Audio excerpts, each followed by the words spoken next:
Bismillahir Rahmanir Rahim.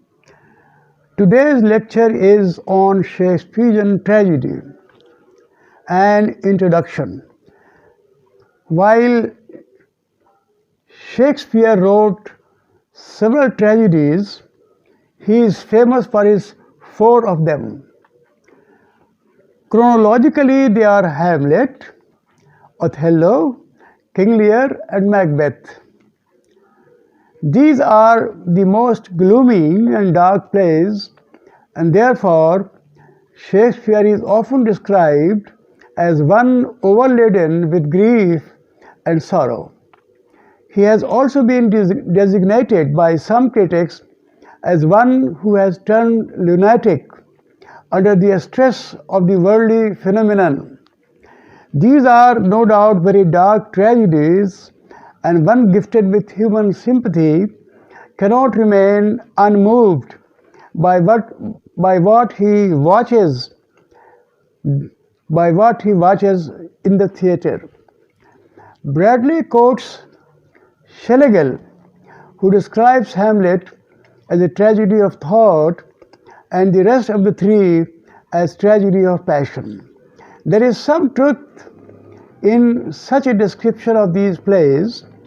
Hamlet meets tragedy because of his procrastination in complying with the instruction of the ghost and thinking too much about the veracity of the ghost's revelation, and the other three due to their sentimentalism. In many respects, Shakespeare is identical to Aristotelian conception of tragedy. For Aristotle and Shakespeare, the tragic hero must be a person of high social status. For example, a king or general or one occupying high social position.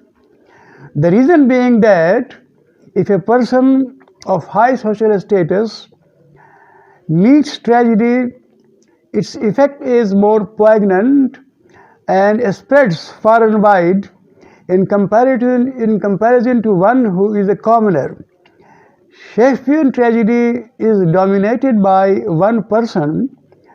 In love tragedy, both the hero and heroine are equally important. For example, Romeo and Juliet and Antony and Cleopatra.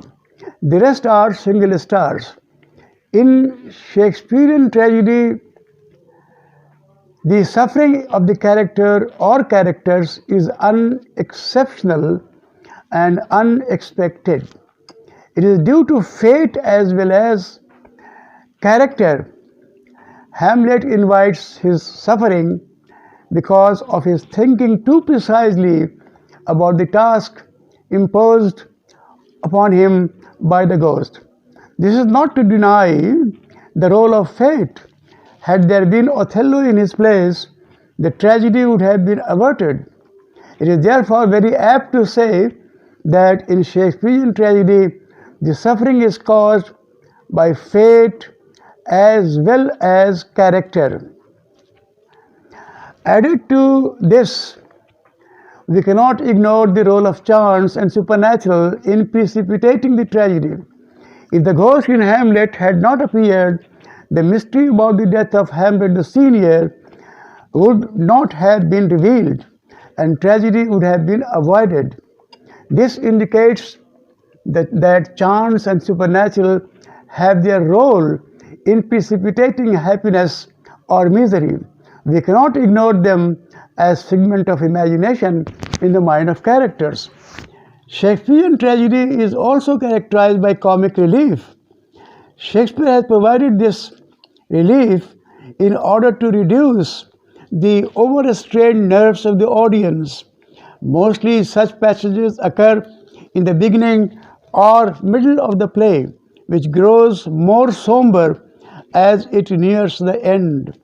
The gravedigger scene in Hamlet is cast in a humorous mold.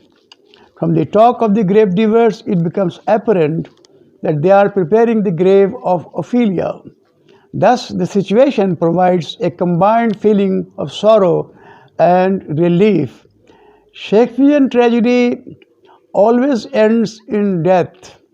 whereas Aristotle holds that tragedy may not end in death. This is a very important difference between the two. Aristotle allows happy ending to the tragedy of his time because there was no curtain then on the stage. It would therefore be very appropriate to end the play on a happy note because it would relieve the audience of the tension and distress they might experience seeing the dead body on the stage.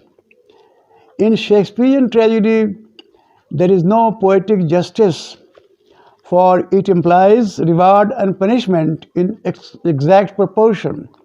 This is wanting in the Shakespearean tragedy. This is not to say that evil always goes scot-free. What I would like to emphasize that reward and punishment are not in exact proportion.